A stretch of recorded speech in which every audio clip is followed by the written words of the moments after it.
Isaac, I'm not going to try his last name. He gave us $10. Thank you so much. I just don't want to butcher it. I'm so blind. He says, can Noelle and Matt comment on stay-at-home dads like myself? I stepped into this role due to my wife's health issues. I often feel discouraged. I'm sure other men do too. Yeah, I mean, I think that can be done well and beautifully. I think it's probably harder because it's just there's more present challenges, I think, to switching those roles up. But I think one thing that we have as Catholics that's different than Protestants is that when we talk about male-female roles, we often are talking about it more in a more deeply a deeper way. So I think it's not so much about roles and relegation. I think like my husband, when we first got married, he is a far better cook and he cooks most of the meals even to this day. And I can be a can-do person about home improvement. So I'll like hardwire a light fixture. So cool. But I didn't feel like I was doing that. That meant that I was manly or that meant that he was feminine. It just, we hold those roles in a deeper way. So I think that you can probably do it very well. And I would never say that there should never be a stay-at-home father. Sometimes circumstances just demand that. Yeah, and I would say what you're doing, I mean, as someone who has a wife with a lot of health issues, like it sounds like you're stepping into a role that's quite sacrificial. Yeah. It might not be something you would choose, but it's something that's been chosen for you, something that's been placed upon you in a similar way to a woman who's infertile.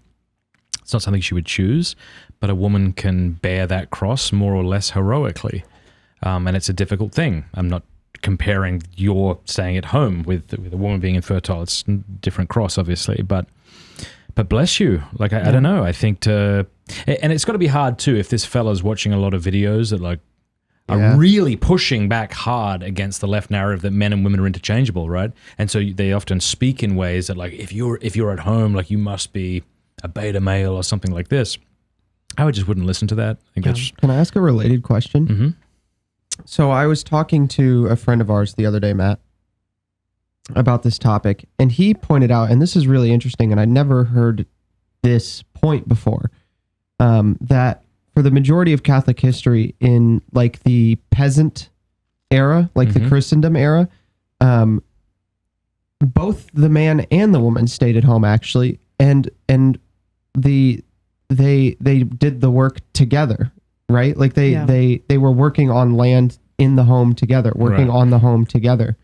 And the differentiation between men should go out and women should stay at home is actually an artificial one in of itself. And so I think I'm wondering if we need to be more careful as Catholics when we're talking about who should stay at home, that what we need to be doing is being more forward, that what we're actually trying to achieve is a family which is building a home together in different roles, because for the majority of Christian history it was both of them at home doing it together, or a short walk distance. So it's like to say that the men should be going off to the office and the woman should be staying at home is not to be trad enough, you're saying? Well, not even that, but like when we talk about it, we talk about it as if like forever, like men went out and women stayed in the home and stayed in the kitchen. But what did that look like? Was something more like what your friend and my new friend John Henry does, right?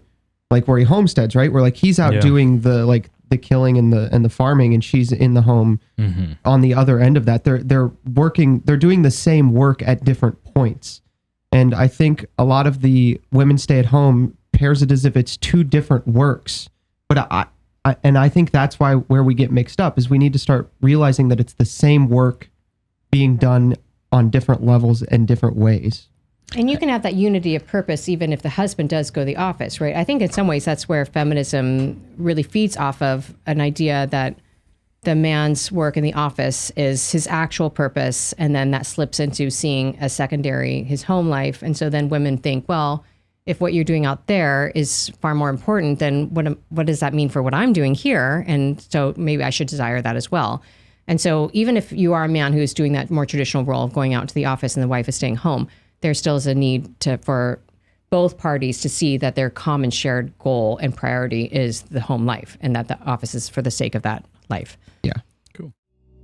Hey, thank you so much for watching. Before you go, do us a favor, leave a comment, let us know what you thought of the video, like, and subscribe.